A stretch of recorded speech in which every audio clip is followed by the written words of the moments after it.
कारण मी ते कदापि होऊ देणार नाही.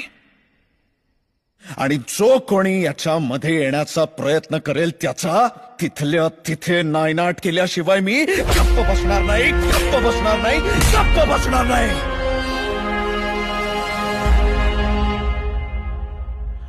नाव लक्षात ठेव माझं, शिवाजी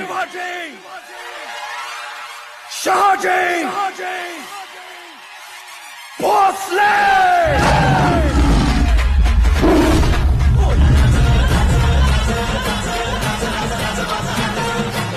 जेव्हा जेव्हा महाराष्ट्राला आमची गरज पडेल आम्ही येणार. ही दिवाळी आम्ही तुमच्या बरोबर साजरी करायला नक्की येतोय. नतद्रष्टांनी फक्त आडवं येऊ नये.